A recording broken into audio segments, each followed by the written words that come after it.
Hi, everyone, and welcome to this workshop on preparing for the GMAT, or the Graduate Management Admission Test. My name is Gayatri, and I'm one of the administrators at Project EduAccess, the host of this session. And I'm currently doing a DPhil in law. And I'm going to be the moderator for this session, not one of your panelists. I have very limited knowledge about the GMAT, but you're in better hands with the three panelists that you see on your screens at the moment. But before I introduce them, please allow me to quickly take you through the outline for today's session. I'm going to spend a minute or two explaining what Project EduAccess does. And then I'll introduce you to your panelists, and then your expert panelists will tell you everything you need to know about the GMAT, who needs to take this test, which test you need to be taking, what the test itself entails, what kind of strategies might help you with your preparation at this stage, putting your project planning hat on, finding all the resources that you need, and also some myth busting at the end of it before they move to taking questions from you. Moving on to introducing Project EduAccess, we recognize that access to higher education, leadership, and professional opportunities is a privilege that many a time students from marginalized communities are systematically denied as a result of cost, information, and dispositional barriers. And a group of us came together in 2021 to establish Project EduAccess, which was really just meant to be a modest attempt to improve inclusivity in all of these spaces, primarily the space of higher education, by attempting to remove these barriers for students from marginalized communities in the global South. The primary way in which we do this is by offering mentorship support to students from marginalized communities. Some of you may already be mentees with us, or may have been mentees with us last year, or may have just applied to be mentees with us in the second round of applications and waiting to hear from us. But some of you may have just heard that this session is happening and joined us, and no worries. We do regularly organize programs of this sort, not merely for our mentees, but also for the general public at large. And it gives me immense pleasure, really, to share that this time around, our programs have really expanded in scope. Last year, our focus was pretty much on the United Kingdom and higher education opportunities within the United Kingdom, which meant that a lot of the university application and scholarship application programs that we did were, quite specific to opportunities that individuals could avail of within the UK, which meant that we didn't do anything really about GMAT or GRE. But this time around, we are expanding our scope to take you through all these other elements related to test prep, not just about GMAT and GRE, but we'll shortly also be doing sessions on English language tests. But in addition to that, we have also expanded our scope beyond the United Kingdom to the US, Europe, Asia Pacific, etc. So please do expect to hear from us more regularly about all these public as well as mentee-only workshops going forward. If you are already a mentee with us, then you know that we will be dropping you emails about all of these sessions.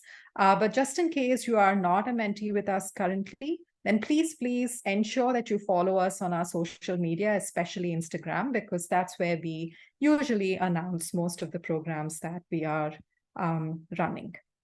Okay, that being said, before I introduce your panelists, just a couple of housekeeping rules. I'm sure that as we go through the initial presentation, a lot of questions will come to your mind. But please stay muted for the time being. We will have a Q&A session at the end of this. So you're very much welcome to raise your hand and ask your question during the Q&A. Or if you're uncomfortable doing so, you're also very welcome to drop your questions in the Zoom chat, and I'll read those out to your panelists. But for those of you who are ready to raise your hand, please know that this session is being recorded, and this recording will be publicly accessible in a day's time. So please raise your hand and unmute and turn on your video and talk with the knowledge that you will appear in the recording. If you're uncomfortable with appearing in the recording, then just drop your questions in the chat and I'll read them out.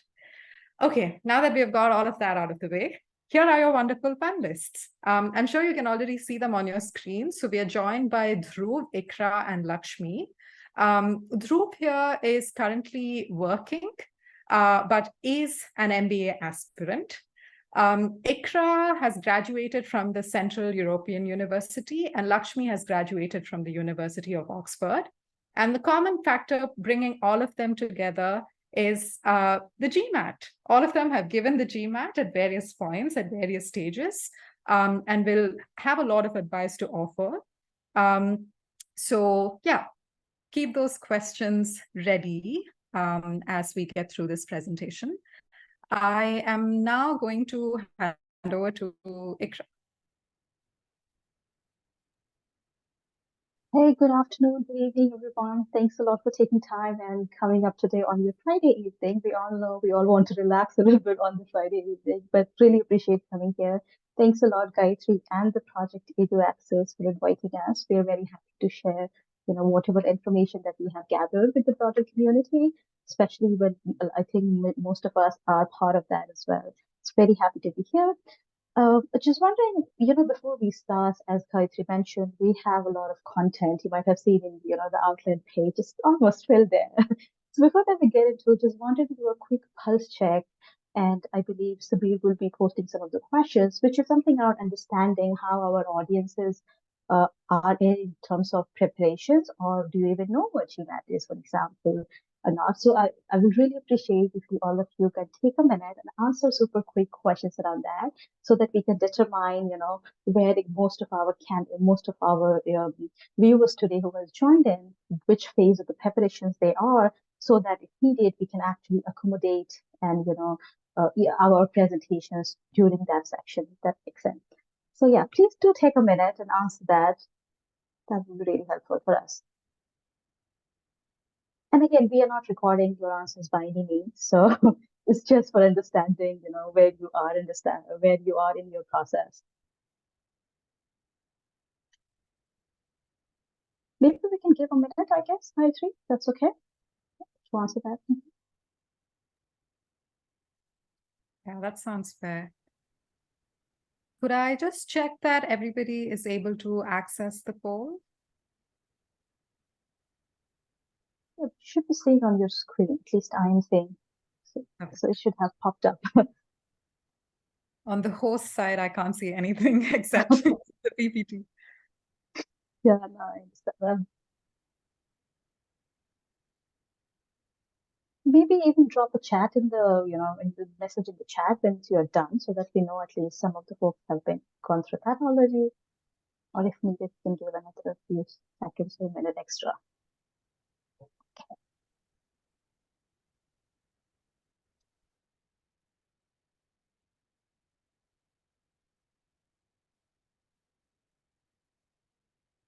Okay, I think somebody mentioned that we have majority responses in. So maybe Shami, if you can display that, that would be quite great as well. So, and I will try to take a screenshot if possible.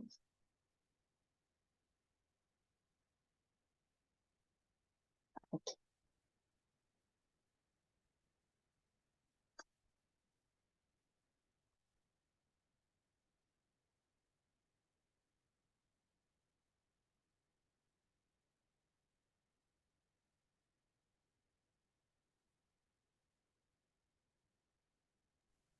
One more second.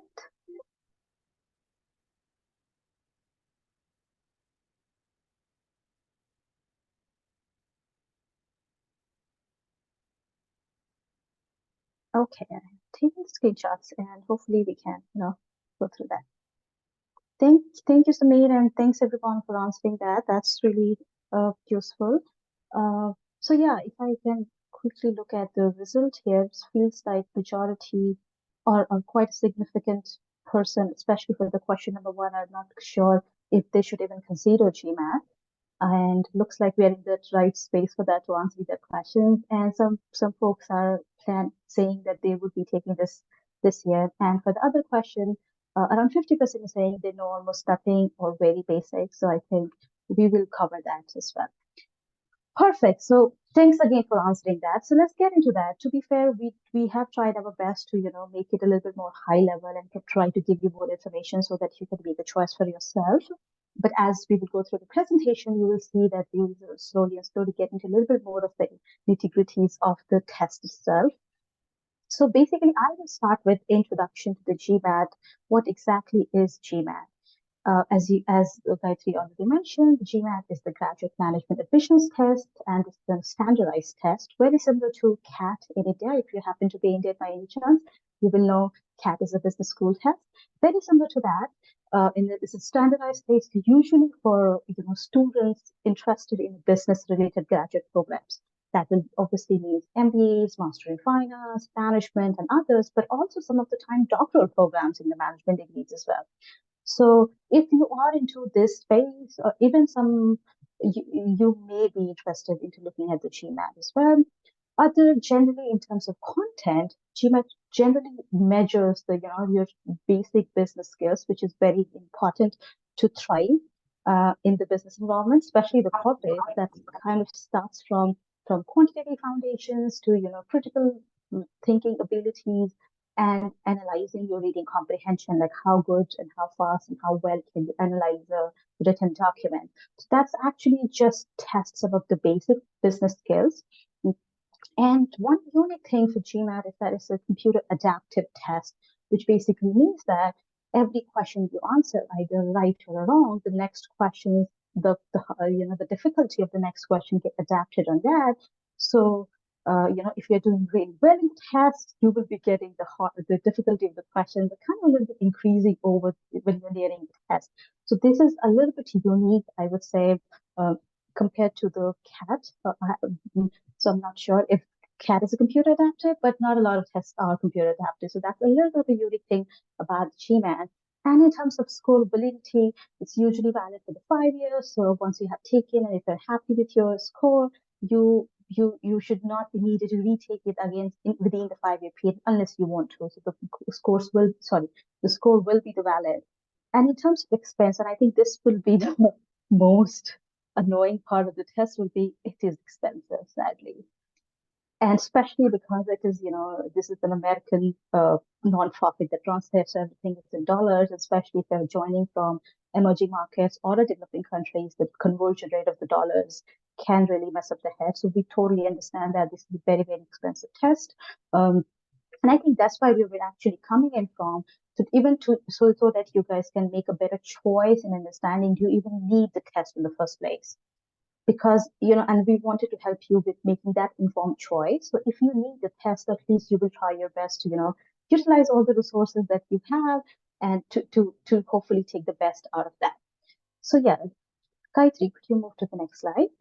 So as I was talking about, do you really need to take the test? And I think this is where I would say a lot of you have to be thinking a little bit thoroughly, especially if you're relatively new, either in the business, educational space, or in the corporate, or you're thinking for your graduate degree.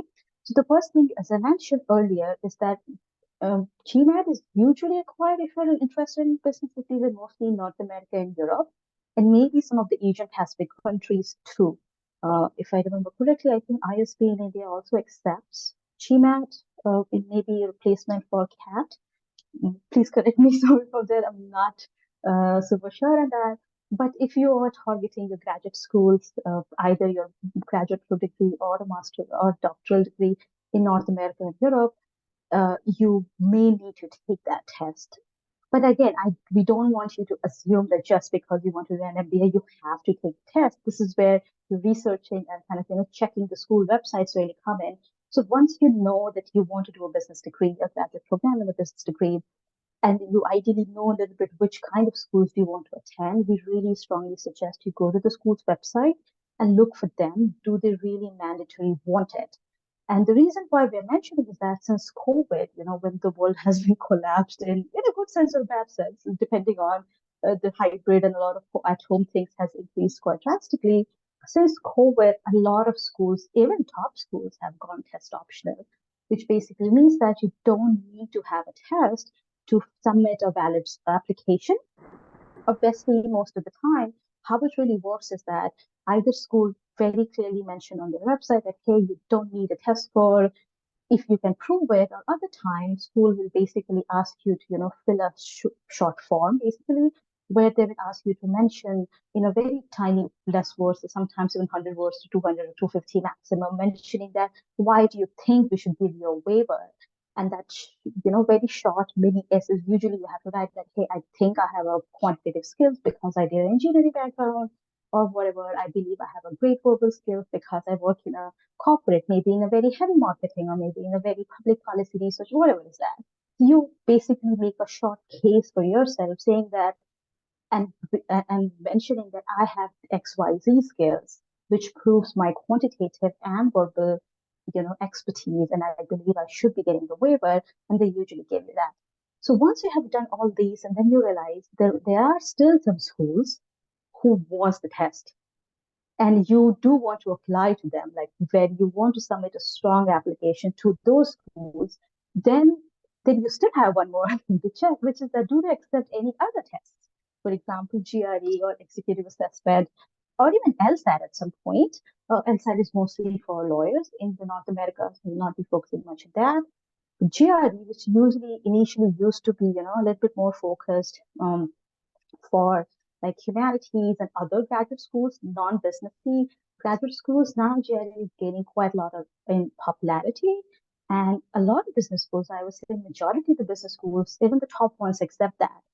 So last final check, do check, do they accept GRE or an executive assessment, which is a shorter version, very similar to GMAT.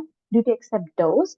And if they accept those, let's say most of the schools will basically say that we don't have a preference, anything will work fine.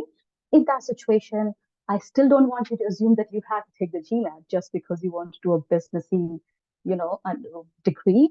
I still want you to check, maybe even taking a few tests or realizing what test suits better for you, because again, we all have our own strengths and weaknesses, and during the testing or any other part, we want to focus and hone on more of our positive and the strengths, so that we do pass with flying colors, ideally in one time. So these were the few things. I know it may feel like quite a lot of things, but the point I am trying to make, and you will hear from other panels too, is that please don't assume that you have to take the test, because again, it's a lot of time commitment. It's a lot of, you have to make time and space for studying, which is not easy, especially as an adult.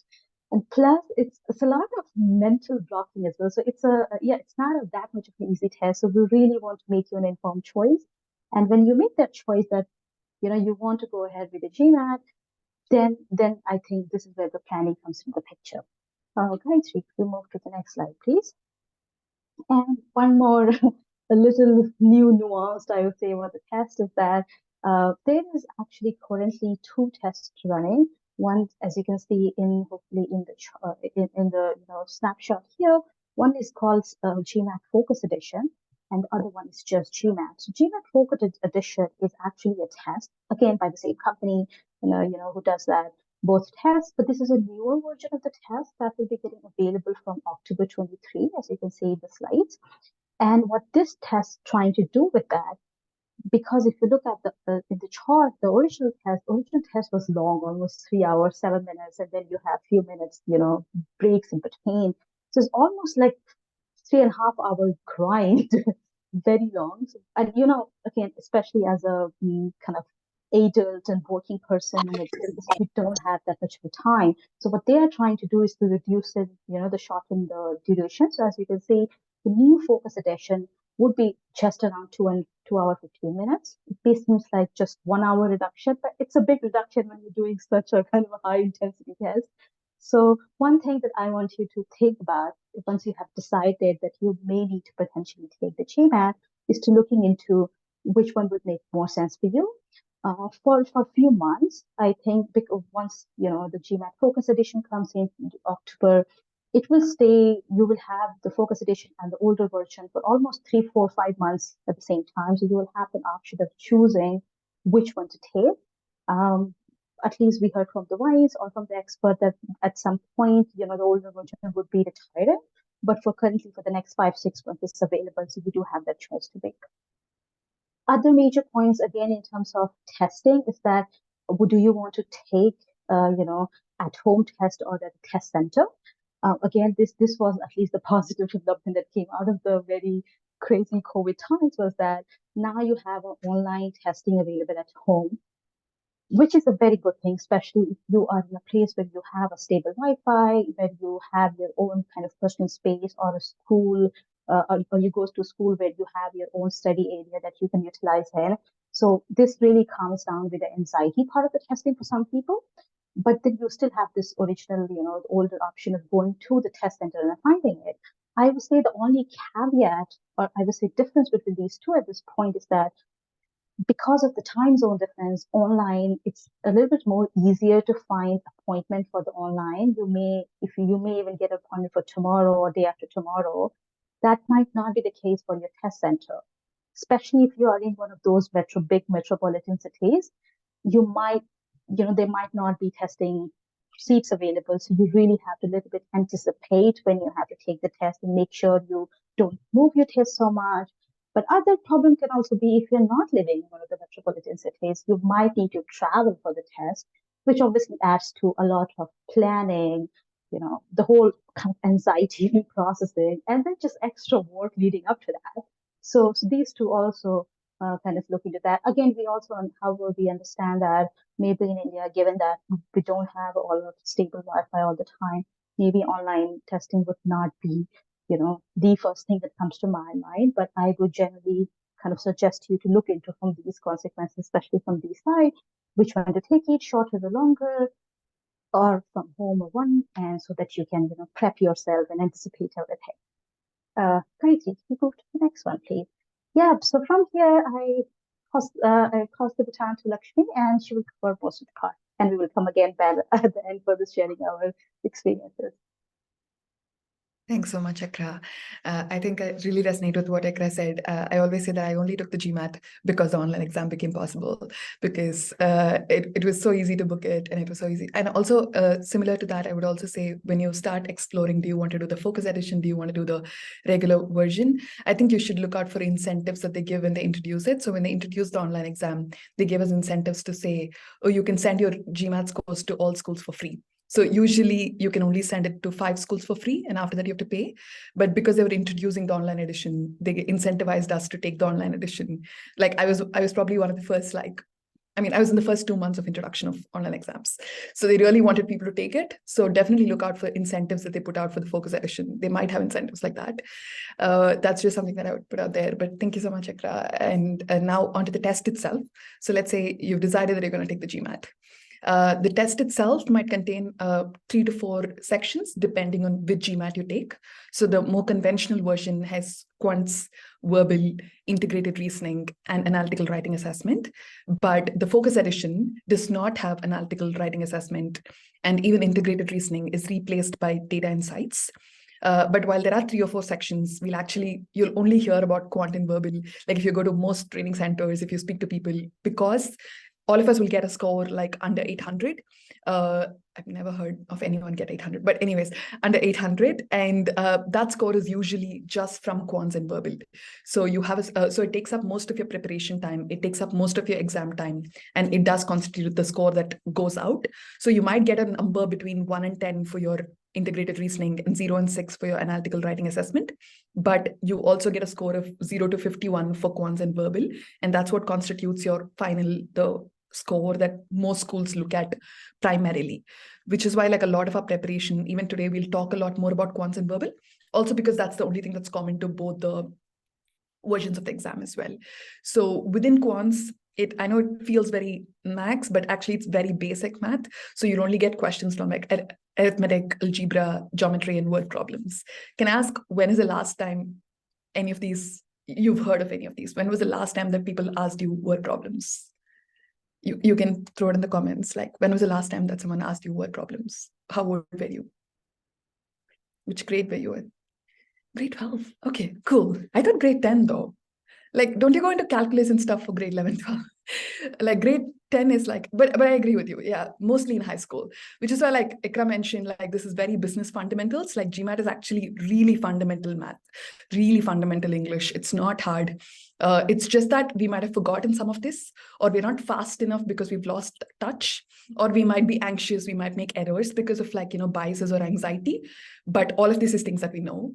It's not supposed to be difficult. It's supposed to be fundamental. I think that's the core thing that I want to convey here. And there are two types of questions that they ask you in quants. One is problem solving, which is usually grade 12, grade 10 kind of questions, like, x plus y is, let's say 5, 2x plus 3y is 12, what is x? So that kind of questions you get for problem solving. But for data sufficiency, for instance, I might say, okay, Lakshmi is like 35 years old, and Lakshmi is the oldest person in this call.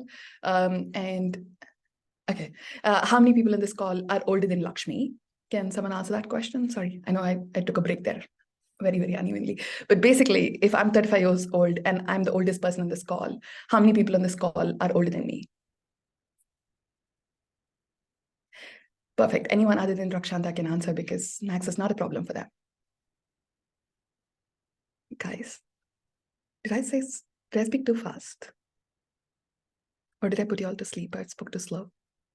If I'm the oldest person in this call and I'm 35 years old, okay, perfect. Thank you. And how many?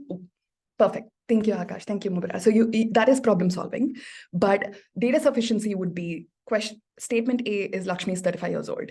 Statement B is Lakshmi is the oldest person in this call.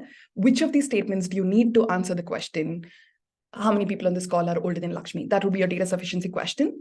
And the answer would be you only need the, brilliant. You actually don't need my age. You only need to know that I'm the oldest person on this call to answer 0.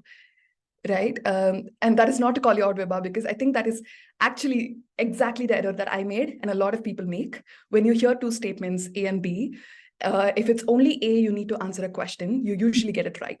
But if it's only B that you need to answer a question, it's a human bias. We usually say it's A and B.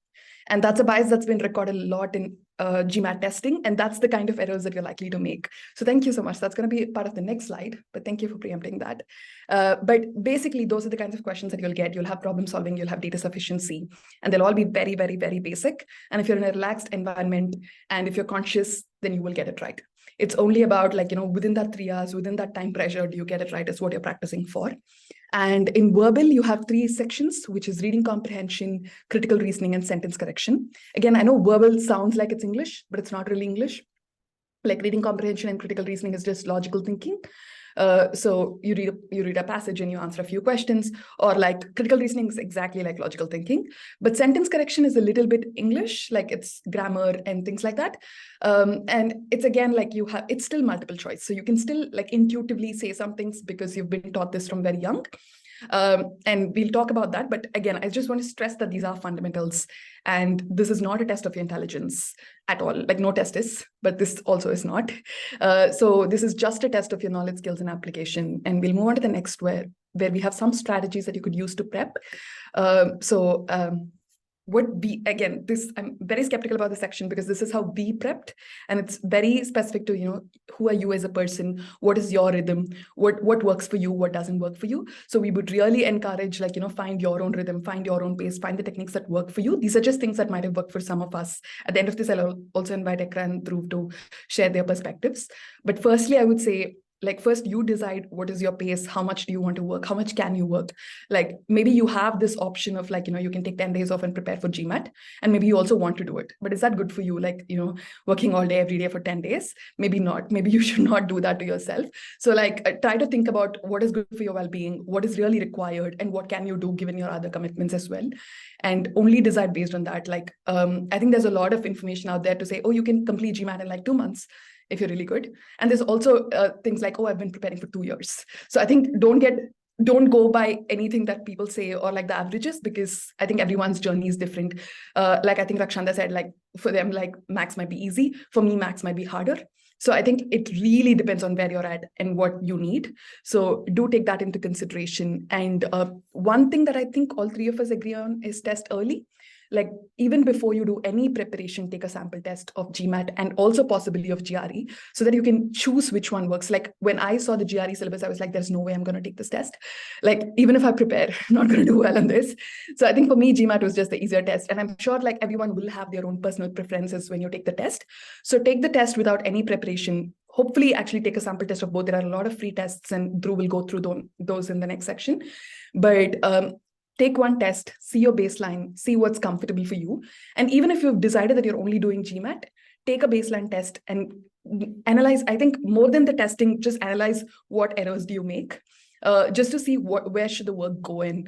Like, you know, are there formulas that you just don't know? Because that's a very quick fix.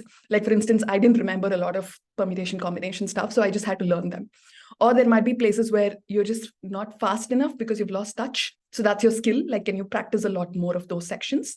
So I think just noting those down, like while you're taking the exam, note down any questions that took you longer than like 2 minutes. And similarly, like, you know, just that analysis helps more than the testing itself. To say the third kinds of analysis is what I really like. Like when I first analyzed my mistakes, I found out that if I get 2 questions wrong, it's usually like 6 questions wrong continuously, because I get very anxious and I just start missing everything after that. So I think that realization really helped me to later on, like, because that's an application error. It's not a knowledge or a skill gap. It's just an application gap. While applying what I know, I get anxious, or, you know, something clouds my judgment and I get it wrong. So I think just pausing myself to say, okay, I know I've gotten 2 wrong, but can I take a pause and then can I come back and do properly?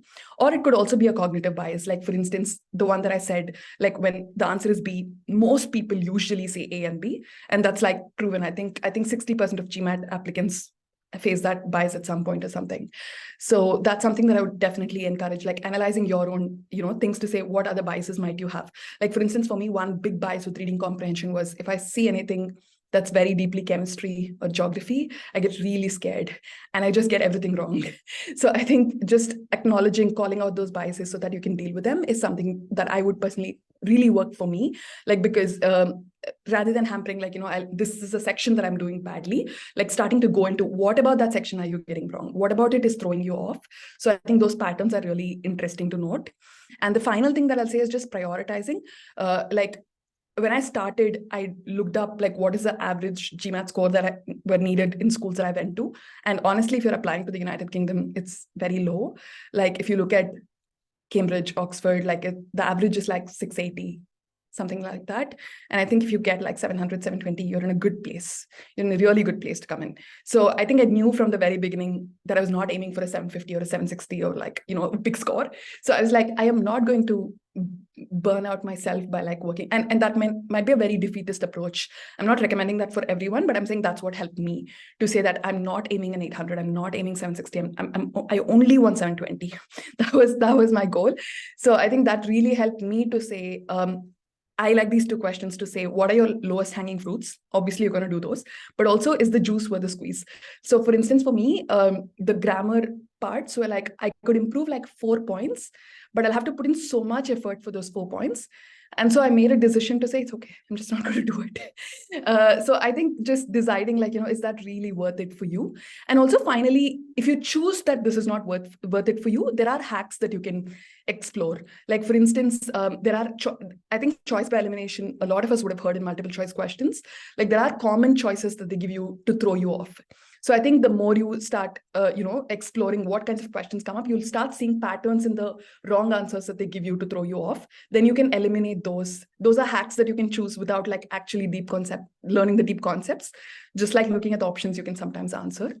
So like finding those hacks.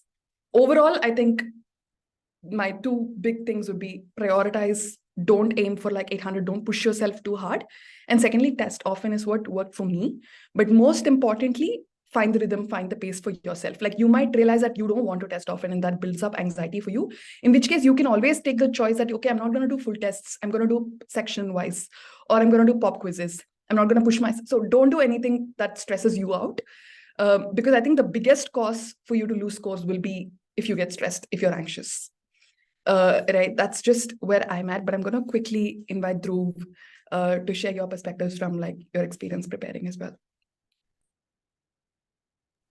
Hi, can you guys hear me? Yes. Yeah. So it's really funny that you mentioned about people talking about you only have to study for 2 months and all, because I remember the person I was looking at for guidance told me you study for 2 weeks, you get a 780 and you're done. And honestly, in 2 weeks, I hadn't even managed to understand what the sections are. So trust me, it's very different for everybody. It really, there's no one size fits all. And I think there is just generally this false narrative that, the GMAT is an aptitude test. It really isn't. You have to kind of grind, you have to figure out, it's a very strategic test, to be honest. So the way I approached it was that very early on I realized that there are certain things that I'm good at. Verbal in particular was a strong section for me. Quant I was really bad at, so like the exact opposite issue as you, Rakshant. I did not understand how maths functions. Like I was getting the most basic questions wrong, so I focused a lot of my effort towards that. One thing that I thought about later was that I should have taken the GRE before I took a GMAT prep test, because I think that as a test might have been more suited for my skills. So I ended up wasting like 2-3 months preparing for a test that I maybe should not have given in the first place to begin with. But the idea simply is this, that when I was prepping, the only thing that I kept telling myself is that it's not the end of the world if I don't get the score that I want. I can always give the GMAT again, and I didn't set a timeline for myself. Uh, Having said that, at the beginning of my prep, I decided that I will at least give one attempt in 3 months, so that I have an idea of where I'm at and whether I can cope with the exam stress or not. But yeah, basically just I completely agree with the fact that test early, test often, benchmark yourself. Uh, if you're getting a lot of questions wrong at the beginning, trust me, it's not a bad thing at all. It's a great thing, because it'll help you figure out what exactly are those specific things that you need to be focusing on. And initially, like honestly, 460 for 500 is where everybody starts. Like it's not, nobody is starting at like 750 or like 720 or like any such score.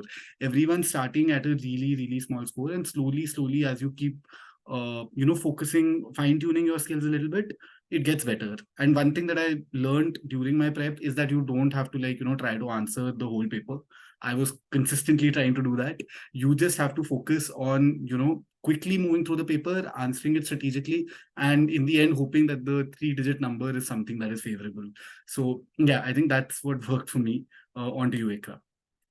Yeah, thanks, Dhruv, for mentioning some of the points. As you were mentioning, GRE might be suited for you. I actually moved to the GRE, so I take it to GMAT, and yeah, it did give me some quite a lot of reality check, I would say that, and very, very annoying, very frustrating. But then, I take some time to reflect, like what was going on, and I put in a lot of time, which is not easy to do if you're working full time itself. So it just feels like I'm literally sacrificing my whole social life for this test and not moving much, which is very annoying place to be in. But anyway, so I did a little bit of reflection and the same thing. I just realized actually GRE is the better set for me. And even obviously I've taken one test, one GMAT, but then I moved to GRE because, I thought even though I might need to start from the scratch, it feels like that you're starting from the scratch because testing is a little bit different. Obviously, we're having, I believe, another session this weekend, tomorrow, day after tomorrow, where you will know more about the GRE itself. But in terms of content, these two tests are very similar. I surprisingly, I would say a positive surprise, I did manage to carry on quite a lot of the work that I did there, which I was feeling was useless almost, which is not true. So yeah, and I think if you go back to what I was mentioning earlier, that's why I was mentioning knowing what if you want to apply to an X school, what are the tests are they even accepting? Because that will gives you at least some freedom. Like even if I don't do that well that I want to do in X test, I can always move to Y test. So just having an option to just make you feel confident. So very true point on that. And other point I would say in my experience, to be fair, my experience was a little bit different than these two. I did not grind for more, and because I just realized this may be not the worth the time, and I moved to the other testing, which I feel is a better suited for me. Um, and the other point, as Dhruv was mentioning, this is very true because if you come back to the point that I was making, which is like this is a business aptitude test, so you really have to think critically from the business angle. What I mean by that is that in businesses, we may want to do all of the businesses, either a big, 500 Fortune 500 companies or the smaller ones or the startup. Everybody wants to do multiple projects or whatever is that. But at the end of the day, not every project ended up happening. And at some point, you have to slash on some of these projects, maybe because it's not worthy enough. Maybe your competitor ended up doing it. What I'm trying to say is that at some point, even if you may feel like I have put in so much of effort and I have to continue doing that grind or whatever is that. Businesses let go of their non-performing assets or projects, which is very important skills here as well, because you really need to know if this test is not serving you just because you have put in an effort. It's, there is literally a thing, a fallacy called sunken cost fallacy. Because I have put in so much of effort, I cannot give it up. Please don't go into that, because this is what even the test is trying to learn you. And this is the one of the skills we need to have as a business leader or as aspiring business leader. So again, not to try to say it's not frustrating. I'm not trying to sugarcoat it, but this is an important skill that we need to learn at some point. So why not be a little bit open and learn it, starting even before business schools really starts or anything starts before that. So yeah, that was it from my end. Thank you, Ekra. Thank you, Dhruv, for sharing your experiences. I think that's really true. It's funny that you mentioned sunk cost in that context, because for me, I started off and then I think as you test, actually your scores are, as you prepare, actually your scores are expected to dip. I don't know. That's what somebody told me. But my scores dipped really badly. I lost 100 points somewhere after 1 month prep. And I was like, I'm not going to do this. I'm going to leave. This is sunk cost. I'm just going to move on. I don't need to do the GMAT. I don't need to give the MBA. So I think that was a place that I was at. And I think it's really important, like Ekra mentioned and Dhruv mentioned, I think just to be kind to yourself and to actually say that it's a good thing. It's a good thing that my scores are dropping. Maybe I was just getting lucky in the beginning, and this is actually where I am, and I need to work up from this. So I think, and it's also really important to follow, your intuition to say, actually, I do think that I got this, or to be able to say this is not for me and I'll move on. So I think all of what we're saying is just based on our experiences or experience of people that we've heard, and your experience might be different from that. And I think you need to be kind to yourself to just accept that your experience is your experience. That's just what I would say. And now onto timelines or putting your project planning hat on. So now you've decided that you're going to give the GMAT, you know what you know about GMAT. How do you plan to say when should you start? Is what we want to touch upon a little bit. So usually when you get the results of GMAT is you do get, I think Ekra covered this in her section, you'll immediately see, that this is your unofficial score, but you'll get the official score in 7 days, or sometimes it might take up to 20 business days. It doesn't usually happen. Usually you get it in 7 days. But it does mean that if you have a deadline, an application deadline that you're aiming at, based on 7 days or 20 days, it means you might have to do it a little bit before, so that you have the score in your hand when you need it. Secondly, I think how much time do you need to prepare for your exam? And that's something that's very personal. There are stats out there, there are average scores out there. I think the average they say is, in 2 months you can increase 50 points, but it's very personal. And the average is not if you have a math background, you might actually be quicker to improve that, or I might be slower to improve that, right? So I think it's based on your first few tests. Even look at 2 weeks progress and then decide based on that how much do you think you realistically need. Also taking care of your well-being, your mental well-being. How much time do you need? Give yourself enough time to have those experiments. And I think the third is also just to know what buffer you need. I think the third and the fourth points are sort of interrelated. It's let's say halfway through you test and you realize that you're not on track and you decide to go on GRE, which means it should still be on track for your application deadline. Or maybe your backup plan is to seek, admissions consulting or something. What is your plan B? Basically think of your plan B. How will you know if you're on track? Do you have a milestone? For instance, in 2 months, I want this score. In 1 month, I should have been in the score. If I'm not there, then this is what I'll do instead. But do I have time to do plan B and still meet my application deadline, given that, plan B needs this much time and plan A needs this much time? So I think that's the kind of thinking that we would definitely encourage, have sufficient time so that you're not anxious. And also you have time for a plan B, and also you are on track for your application deadline, which is, it really depends on where you start, what's the pace. So that's why we're not giving you numbers here to say, oh, if you want to aim for this application deadline, you have to start here. There are people who start 2 years early, and there are people who start 2 weeks or 3 weeks early, especially with online exams. So it's really your level of confidence and where you're at. But we hope that this gives you some sense of planning ability. Now I'll pass on to Dhruv.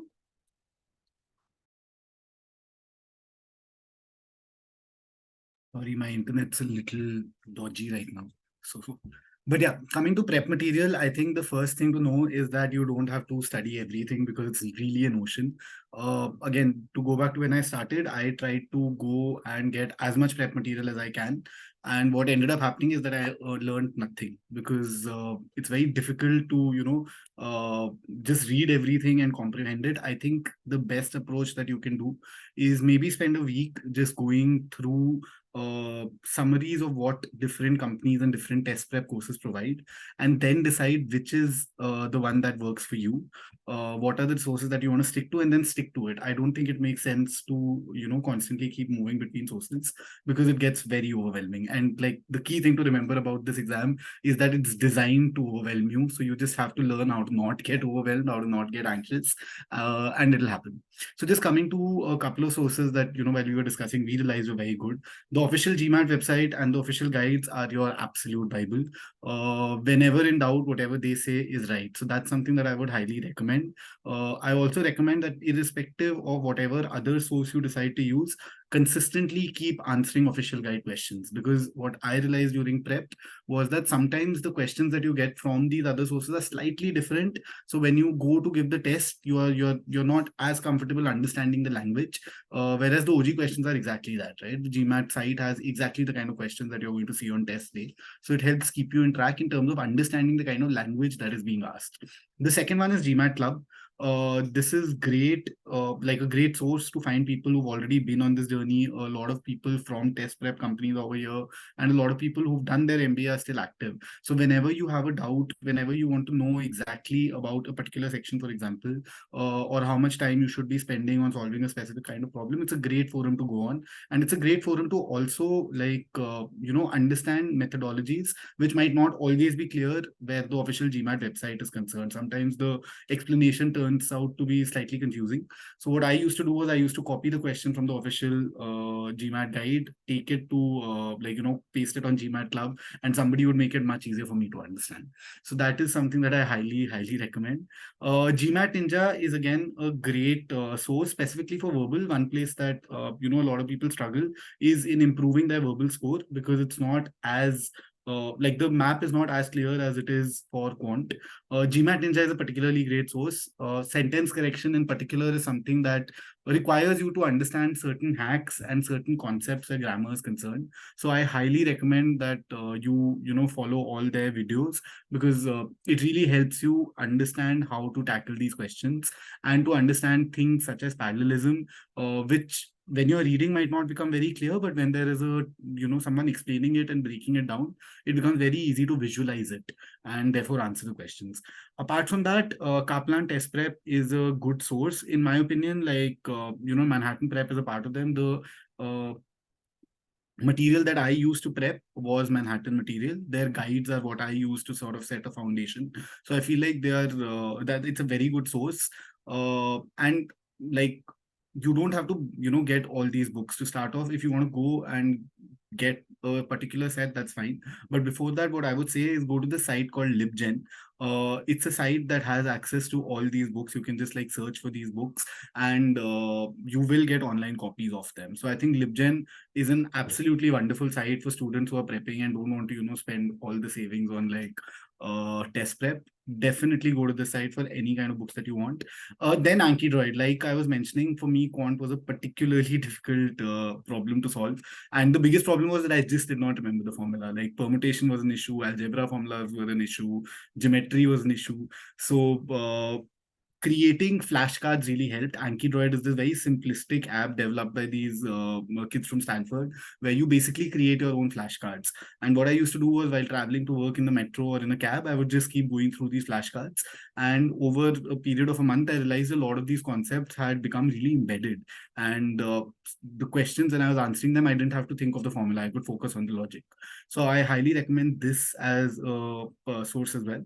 And beyond that, like there are multiple resource groups out there. If you Google, if you search for it, be a part of them. Think of this as a community, right? Think of this as a place where you're going to be for the next 2-3 months. Nobody is going to improve in a day. So you want to be involved with this community, which is what brings me to the next slide, where when we move from test prep to test practice and keeping up motivation.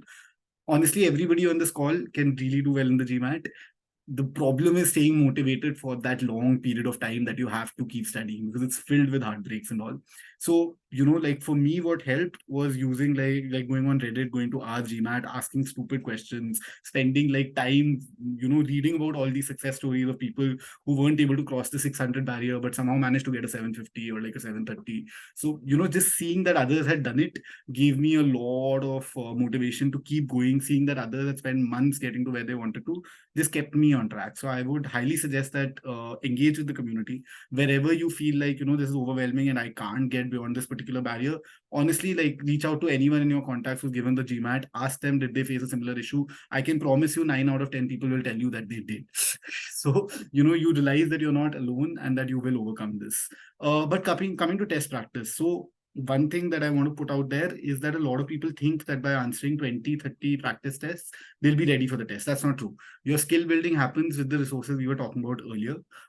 You learn the concepts based on the resources that we shared earlier. But what tests help you do is basically benchmark and ensure that you know what are the areas that you've improved and what are the areas that you need to focus on moving forward. With that in mind, the best source for your test is a cost official GMAT website. They give you 2 free tests, which I highly recommend. Like Ekra was mentioning, at the beginning of your GMAT journey, give the first test, get a baseline score.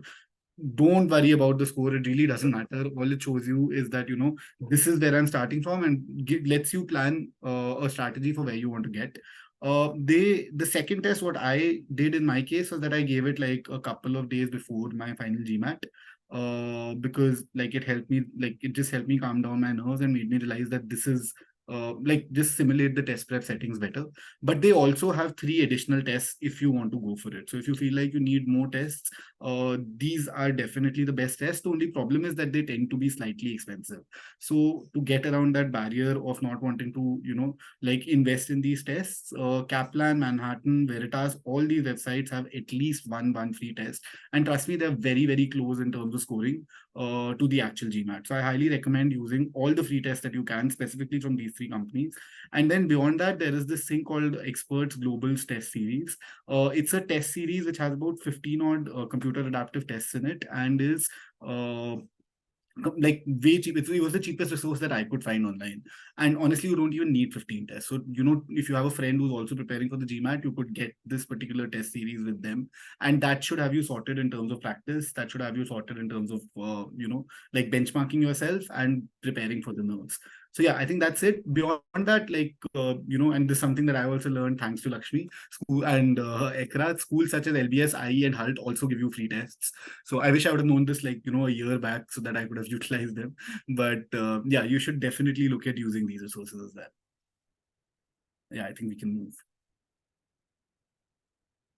Now coming to common misconceptions. And honestly, I had all these misconceptions. Like I thought that you can only give the GMAT once. If you give the GMAT multiple times, the colleges will get to know your scores and stuff. So it's good to be here because it's important to understand that it's really not, as scary as we make it out in our head. It's much, much simpler than what we think it is. For one, the GMAT is not all about math and grammar. Most of the questions that they ask you depend on fundamental skills that you learned in high school from 8th to 10th grade. The question is about building a strategy and building the mental fortitude to sit for that period of time and to be able to move on from a question when you're not getting it right. There's nothing wrong with that. In fact, that's one of the best things that you can do, because it's worse for you. The second misconception, it is actually worse for you to miss out on questions rather than answer them incorrectly. So it's better to spend only 2 to 2.5 minutes on a question, and if you're not getting it, move on to the next question. Because if you end up spending 5 to 6 minutes getting one question right, and as a result end up missing out or not completing your test, losing out on 2 questions, that is going to impact your score far more negatively. So don't worry about getting everything right. Just focus on building those streaks and trying to, in 2 minutes and 2 minutes 30 seconds, figuring out at least 2 options from which you can choose. And at least 50% of the time you're going to get it right. So that is something that I, struggle with. Apart from that, guessing can hurt your score. No, like this also is a complete lie. Like if you don't know an answer, try to eliminate, try to see what are the one or two options that you can eliminate it down to, and then choose and move on. It is fine to guess. Like even like people who are getting 780, 790s are not getting all their answers right. What they are doing is that they're getting a couple of questions in a streak right, and that is what is helping them boost up their score. So just keep this in mind while you are prepping. You don't have to answer everything right. As long as you are doing a good job of answering, like, moving quickly through the test and getting a good number of questions right, you should be good. Yeah. After that, like the whole idea of you needing to have extraordinarily great maths and English skills for a high score is, I mean, is a complete lie. Like I can tell you, I was really, really bad at math, and even then, like managed to overcome it because honestly, it's not like you need to be great in theory. You just need to figure out, like Lakshmi mentioned, a couple of hacks and a couple of ways to get around these problems, and you can do that, right? Like, for example, in the GMAT, the English section does not have vocabulary. It does not ask you questions related to grammar directly. It does not test your theoretical knowledge of English literature. The kind of questions that they ask are very tactical and focus on that. Like sentence correction is something where you might need to learn a couple of grammar rules, but the idea of learning those grammar rules also is that you need to understand how can you apply them quickly so that the sentence is like, the clearest it possibly can be. Reading comprehension and critical thinking has nothing to do with general English. You don't have to write anything. Nobody is going to judge your grammar. It's all about whether you can think logically. And that is what you need to be focusing on. Like need to essentially just make sure that you're able to approach this in a logical way. As long as you're approaching each question logically and not trying to, like derive the answer, I think you're going to be fine. More than that, people often talk about quant being more important than verbal. I can tell you in my case, for example, that was not true at all. Like quant was something that I was heavily struggling with, and what helped me push my score further was verbal. So I think it's very important for you to figure out what your strength is, and while you work on your weakness, don't ignore your strength. Because that is where you'll be able to move up far more quickly. Right, that's something that you should keep in mind.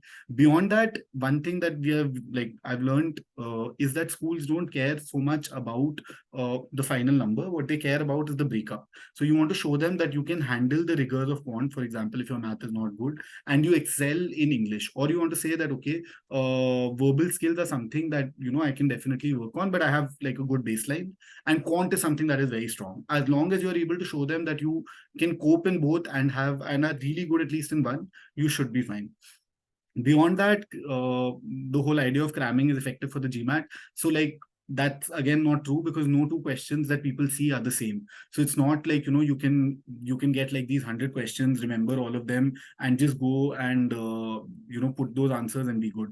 Every single question is drafted like by GMAT experts. It's very different. Cramming formulas is one thing that might still help you a little bit, but essentially you just have to figure out how to logically arrive at a solution within 2 minutes and 30 seconds.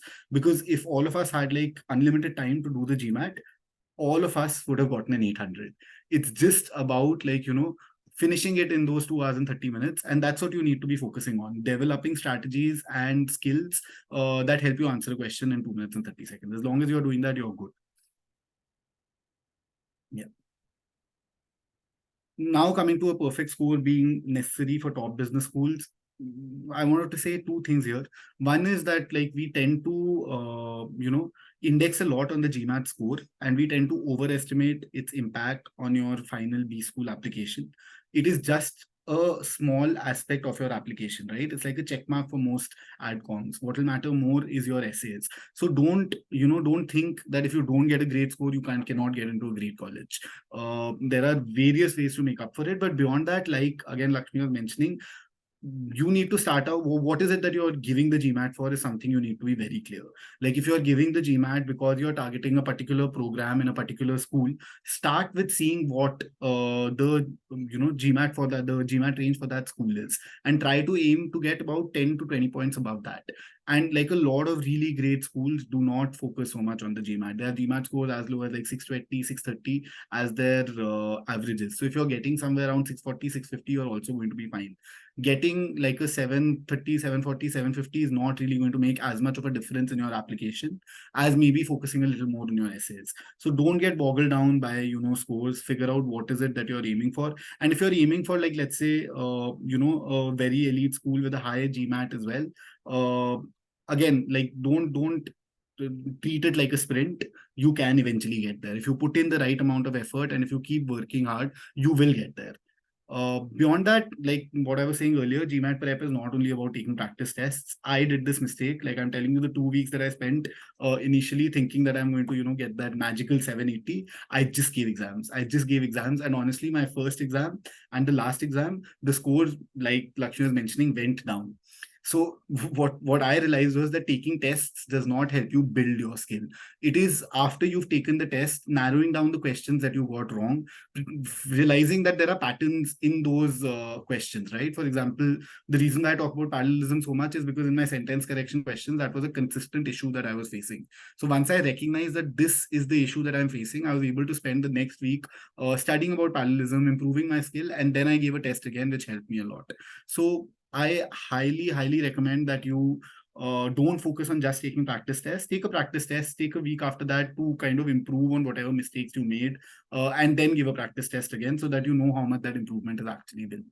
And the last thing is that, like, like a lot of people tend to think that the GMAT is an aptitude test. It really isn't. It's not like, an aptitude test in the sense that you don't prepare for it, you go, you magically get a 780 and you get in. It's a test that requires you to put in hard work. It is a test that is essentially there to judge your mental fortitude, to see that in times where things seem hard, where, everything seems to be stacked against you, can you be calm?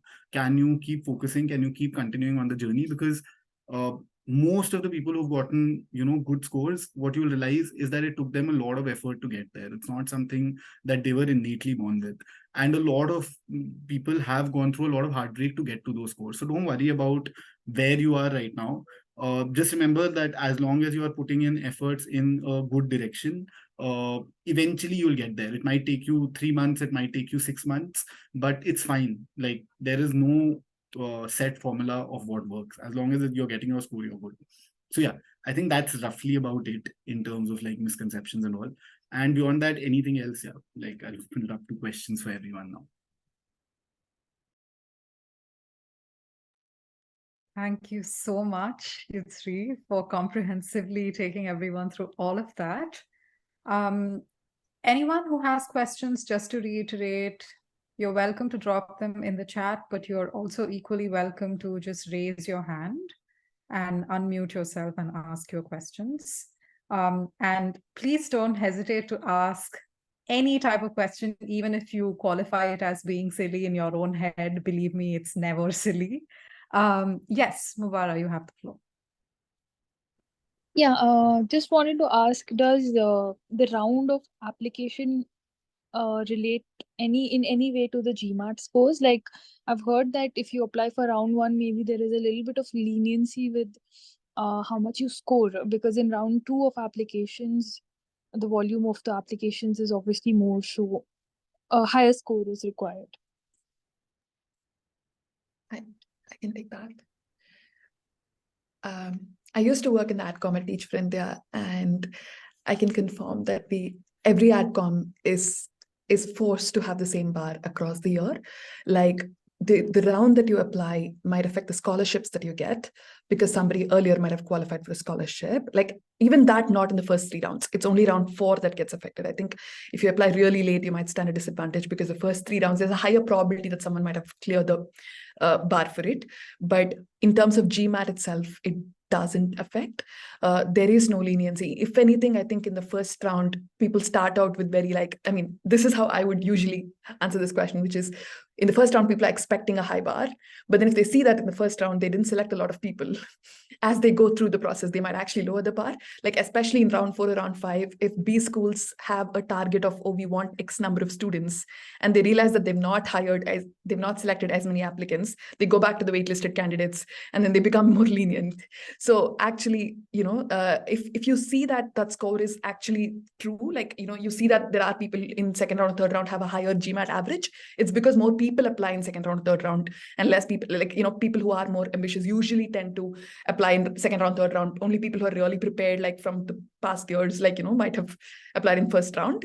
So that might be what's affecting the average. It doesn't really affect your application, if that makes sense. I don't know if I went there in a ramble, but does that answer your question, Bara? Please feel free to ask a follow-up. Yes, it does. Thank you. Maybe But I also know that for Sure. international students, only the first and the second round is usually where they can apply. Third and fourth round, then it. You can apply. I mean, it depends on school to school. I might know only about Oxford, but I think in Oxford, you're allowed to apply in any round. I think the thing is that your visa and stuff, it's recommended that you apply earlier so that your visa gets processed sooner. But I definitely know candidates who applied definitely in round 3. I might not personally know anyone who applied in round 4, mostly because we get told that, apply sooner for scholarships. That I think that's why we all apply before round 3, because a lot of scholarships only start looking at applications like, that came through from round 1 to round 3. So they usually look at the January mark. So I think a lot of us aim to apply before that. I don't know about other schools. I'll let Dhruv or Ekra share about that. I was maybe- mainly asking about the US schools in US. So yeah. So, I'm in the process of applying right now. What I can tell you is that you can apply in R3 as well. There's no, nobody says that you can't apply. In fact, I know people who've gotten into grade schools in round 3 as well. But like Lakshmi was mentioning, for the US in particular, it is highly, highly recommended that you apply in round 1 or round 2, because the scholarships tend to get very competitive, and most of the top institutions have good financial aid available. So you want to be at least eligible for that. The moment you enter in round 3, you're no longer eligible for any of those scholarships. So my suggestion would be that if you're looking at applying, focus on round 1 and round 2. Okay, thank you. Just wanted to add one more point to that, as Lakshmi was mentioning. I think there might be a little bit of difference between the European school versus the North American one, as I was mentioning, because Mubara, you were mentioning that you tend to see the scores higher than average for one round versus other. I would have a concern. I don't think school publish or segregate its average data round wise. So I don't think it may be anecdotal. So okay, we all can get that, but you will not find the breakdown of how many people, how many nationality, diversity, whatever information that you usually found, that you usually find on the MBA schools, like students page, divided by rounds. Because at the end of the day, their main kind of work for the year is to create a good, diverse, balanced class. It does not matter if Lakshmi get into round 1 or round 3 or Dhruv get into early round. Especially for the American schools, there is an early round as well. Some of the schools will have that. So at the end of the day, it does not matter who gets in where. From the AdCom perspective, they're trying to create their ideal classroom, whatever does that mean. Obviously, that the ideal definition does differ because some school may be heavily focused on diversity of certain kind, but other may not. Again, we all can agree and disagree on what is the ideal looks like, but at the day, it really does not matter who gets in where, because everybody will be starting at the same time, which would be like August or September. So yeah, and also I would suggest just take a little bit pinch of the salt, all this anecdotal evidence. Yeah, because I think if you go into that business school, especially if you're looking at the top one, they have just way too much of information available. So what it will do you is just like mess up your head more and force you into overthinking some things that you did not even need to think on the first place. So I just feel like it's just waste of energy, because the application itself is a very, very arduous process. I'm applying to business school this year as well, so I know it's painful.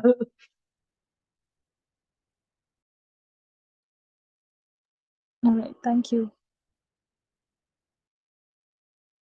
Mubara, if there are no follow-up questions, There's someone who has dropped a question in the chat to say, I want to know about the scholarships available for the qualifiers and what are the requirements for it?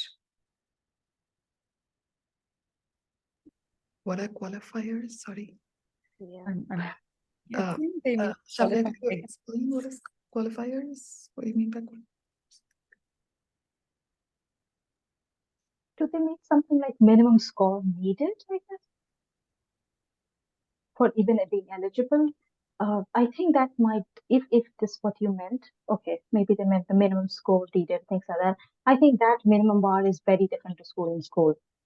So again, top schools will, even their averages will look like almost very, very healthy, 730, 738, 739, but other school, as Lakshmi was mentioning, Oxford maybe 650, 670 one year, but the other year is 720 again. So you just don't know. And I think that's where business schools may be a little bit different than, let's say, classic engineering school, who really said that, hey, you know what, I want like 750, or if you're taking GRE, for example, almost perfect, at least in the quant side, because this is what it matters to me. You are coming to an engineering school. Business school is a little bit more lenient in that sense, or maybe you can say tactful. They don't necessarily tell you what's the minimum, because you understand that, like, we all are really striving for having that representation and diversity, whether it is gender one, whether it is underrepresentation, whether it is caste and class, and every country have that. So business schools are really trying to cover that one. So maybe I may not appreciate myself as a woman of color or something, but then that might be the thing that might have stand out, or may stand out to the AdCom, and they're like, we want her in the classroom, even despite my scores may be, below average, for example, or other side, the other sense. So what I'm trying to say is that that's the reason business school at least say that they're looking at the holistically, and most of the time they do genuinely look at holistically. And this is where we were telling, please don't get bogged down that, oh, the average of this school is 720, I just have 690, should I even apply, why even bother? Please don't, because you might be appreciated for some of the other skills or experiences that you bring in the classroom, and not necessarily test score, because we all have those engineers or like whoever, like writers who are like perfect, like perfect. So most of the people will be not there anyways. Yeah, I completely agree. And I would just add on, that's the same thing exactly for scholarships as well. I know you asked specifically for scholarships. I actually do not know of any scholarships that are based on GMAT, for sure. There is nothing that's purely based on GMAT. There are scholarships that take it into consideration as an indicator, but then when they take it as an indicator, they do look at your academics as well. They look at your academics, they look at your GMAT, they do look at holistic performance, like, holistic academic, and even your professional background, like, have you been promoted work, like all of that comes into like the same bucket. And then there's needs. So when they look at merits, they look at everything as a merit. And there are also schools that, for instance, promote entrepreneurship, or like Ekra mentioned, like promote diversity, or promote certain, like, there are schools that really want women in STEM, or like just people in STEM, especially in the UK. I think they're really exploring people in STEM courses, and those things might go into play. So I don't think there are scholarships that have qualifying conditions for GMAT. Maybe they internally do. They definitely don't advertise about it. And I have definitely met people with less than 700 and full scholarships as well. So I don't think again, this might be Oxford specifically, and this so I think my knowledge might be limited to Oxford, but I do think that is, even if one or two examples, I've seen those examples to say that scholarships don't just like eliminate people with a low GMAT score. Thank you all. Shafia, I hope that answers your question, but if you have any follow-ups, feel free to drop them in the chat. Another attendee says, what kind of a prep strategy would you recommend for someone who's studying for the exam with a full-time job? Dhruv, did you want to go? Yeah, sure. What I would suggest honestly is that try to take 2 hours out every day. Like I'm saying, you have to space it the way you want, right? A lot of the people who tell you that they got great scores by studying for like 3-4 weeks are people who are doing this full time or managed to do this in college. I was in a similar boat as you. I had my work going on full time. What helped me was that while like whatever concepts you want to revise on your commute to and from office, or if you have a work from home setup, take out some time in the morning to go over that. At the end of the day, or like if you're a morning person, do it in the morning. Spend 2 hours just studying. Like over here, of course, you'll be giving a few Like you'll be answering a few questions, creating mini tests to see how you're doing, but keep the focus on prepping, keep the focus on understanding the concept for the first couple of weeks. And like again, it is not like the GMAT is not easy. I don't want to make it sound trivial, so which is why I'm saying that it will require dedication from your part. It will require you to maybe give up on a couple of social outings. It will require you to carve some time for it. But yeah, this helps. On the weekends, what I used to do was that I used to have like at least either Saturday or Sunday, I used to take one mock test again to benchmark and see where I'm wrong. And to keep me on track, like, and you guys can Google this afterwards, I use this technique called the Pomodoro technique, because after a whole day in office, I was really tired. So I would try to break my study sessions down to 25 minutes with like 5 minutes break, then 25 minutes with 5 minutes break, do 4 of these, and like 2 hours are over. So, like that's what I did. But yeah, like Ekra and Lakshmi can add more to it. Yeah, I also did prepare while I was working full time. I think very similar, but maybe a little bit different in the sense that I actually decided that I didn't want to do every day 2 hours, because like it depends on your work, right? If your work gives you that flexibility, I think that you should do that. But I think my work was very like, my Fridays were usually really free, or like, my Wednesdays were really free. So I was able to plan around that to say that Wednesdays and Fridays are the only, like, 2 days I'll do like 2 hours, 3 hours of prep. The other days I'll just like do a pop quiz just to be in touch with it. Just that. And I also, what helped me personally, and it may or may not be possible, was I had someone else at my workplace who was also preparing for GMAT. So we used to have accountability check-ins like every week, beginning and weekend, which was, I mean, it doesn't have to be someone at your workplace, but I think just having a buddy really helps to say, okay, I didn't do it. So I think it's just a pure coaching methodology. And I think the other thing that also personally helped was I mentioned to people on my team that I was doing it, and you do have annual holidays, right? So I took my leave in a way that I took like every week I think I plan to take half a day off instead of like taking 10 days off. That's what I meant when I said, I mean, you can take 10 days off and prepare, but is that good for you? For me, it was not good. So I just decided to take half a day off every week over a period of 2 months. It was just like, it just added up to like 4 days of leave. Didn't really affect me in a bad way, but it really helped me with because that was half day that I was dedicating to this. Those are just like little things that you find as you go along, but I think it's really possible. A lot of people do, like Ekra mentioned. Yeah, just wanted to point a quick thing. I think the takeaway, at least what I would want most of you to take it, is not being so, kind of weirded about, oh, I should be studying at 6 a.m. Gone are those doors, or 6 p.m. The point is you really need to know your schedule, and then we all know our schedule the best. And you also have to understand when is your mind fresh enough to be studying. Even though it seems like, oh, it's just 10th level, I used to be a smartest kid in the house every time. Okay, good for you. You have a confidence booster, but this does not mean that reduce your focus that it's need. So please be a little bit more reflective of your schedule. Try to find, again, it's just for yourself. You don't have to prove to our parents or partners or friends anymore. Thank God we're not in that, high school time anymore. Like, but you still mean that you need to reflect it. Please take time, reflect on things, found those time spots that works for you. I will say I work full time and I am in a time pressing roles, gets fleeky, that takes most of the day. But then I give myself a grace and I just don't study that day. Or just get a little bit of a flashcards and vocab for a few minutes just to feel that I'm not losing it and I don't feel miserable. But then on the weekend, some weekend, I'm like literally studying 8 hours, almost tracking it as a work because anyway, I'm sitting at the laptop 10 hours a day. So I would rather feel it as a work and study that. But just be realistic. It does not have an open period of time. The longer the period gets in, the longer the holidays will come in, the birthday parties will come in, all these like kind of social things will start creeping in. And this is where you need a good balance of saying yes to what maybe your best friend's or partner's birthday or whatever, but then saying no to some other things that you may feel may not enriching you at that point of time. And nobody else can sadly give you that. And again, we all are very different. So I would really, really encourage that when you decide you have to take any of the tests, either the GMAT or the GRE, the LSAT, or the thing, please ensure, at least mentally, that your schedule is more or less free-ish for that for 2 months, 2.5 months, 3 months, whatever is the period that you're looking at. And obviously, work will be part of it, unfortunately. Business school, maybe it's not a bad thing. I think that's a kind of a weird equalizer in that sense. Everybody works and study at the same time. So, yeah.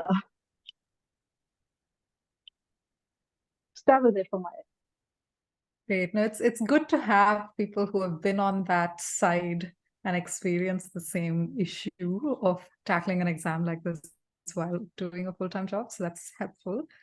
I don't see any other questions in the chat, but if you have any more questions, please feel free to pop them or raise your hand. In the meantime, let me just make a quick announcement. I'm sure you heard all three panelists talk about another exam, the GRE, and you must be wondering what that is, in case you don't know what that is already.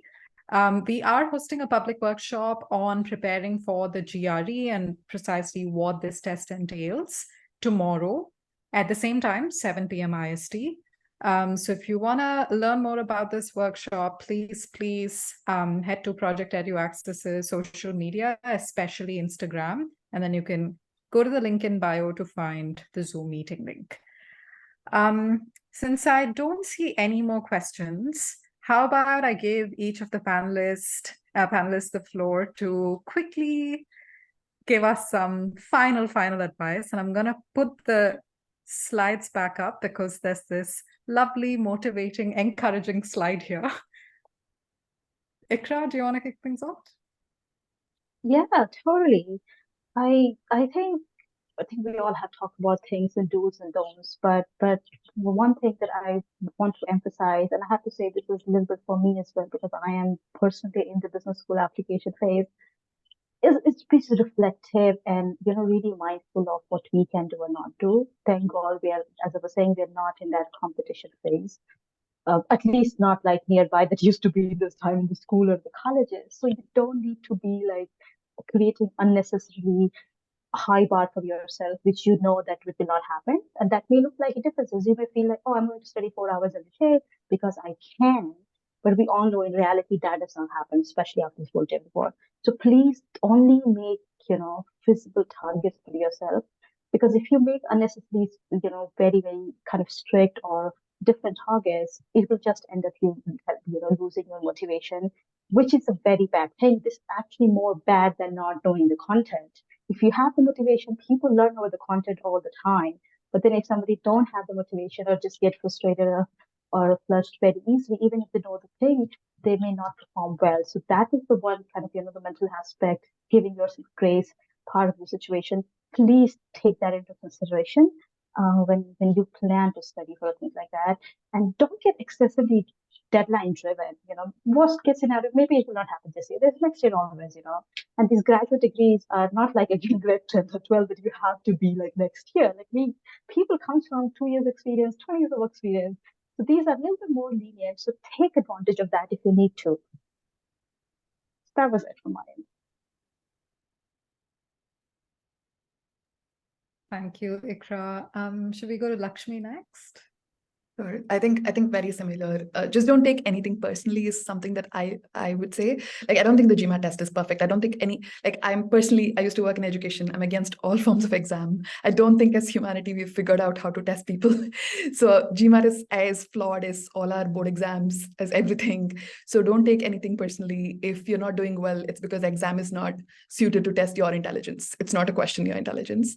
And I think also just I really like the idea of approaching everything that you do with a sense of play, because I tend to take things seriously and become very deadline driven or so I really push myself in recent times, and especially with the GMAT, to say, can I be more curious? Can I just go into it to understand what is this and does this work for me, and can I learn from this? And just approach with a sense of play and sense of curiosity, and don't push yourself too much. Don't push yourself to burnout. And in the larger scheme of things, it wouldn't matter. Like, I know when you're taking the GMAT, like for the period that I was working, it was everything. But after you go through the process and after the MBA, and then you look back, the GMAT is like such a tiny portion. Nobody talks about it. So like, just keep that in mind. Like, in the larger scheme of things, that'll become a very tiny thing and it won't matter. So that's just what I'll say. Pass on to Dhruv. I was just having this thought. I feel like gym, like the GMAT is a little bit like working out. You could go really hard for one day to the gym, put in like 5 hours, and nothing's gonna come out of it. Or you could treat it as like, something that is almost like, thankfully for a set period, going to be a lifestyle choice. Keep putting in the work, keep showing up. you will get there. Like, I genuinely don't think that there is anything in the exam that stops you from getting your dream score. There is no point of pushing yourself beyond the point if you're, like, if getting a 750 is not going to make any difference to your application, and like a 690 would have gotten you in, then focus on getting the 690. But like, don't get boggled down. Whatever your goal is, if you keep showing up every day consistently for a period of time, it will happen. And like, that's something I can promise you of. So yeah. Excellent. I think it now falls to me to thank the three of you. I mean, just behind the scenes, everyone, like, you don't know the amount of effort that these three panelists that you see here were willing to put into, put together that extremely comprehensive PPT, as well as the presentation that you just witnessed. This is definitely one of the most detailed webinars that we have run so far. So really, thank you for making the time, especially on a Friday, and for all the effort that you put into this. And thank you to all the attendees as well for joining us at this odd timing. If you have any questions, please feel free to send them our way. Although we should say that there may be slight delay in our response time, but please do send them our way, and we'll try getting the help from these lovely panelists that you see on your screen. Once again, just a reminder that the GRE public workshop is happening tomorrow at 7 p.m. IST. So if that's also of interest to you and you want to learn more about it, please feel free to join. All information is up on our social media. Great. Thanks, everyone. Bye-bye.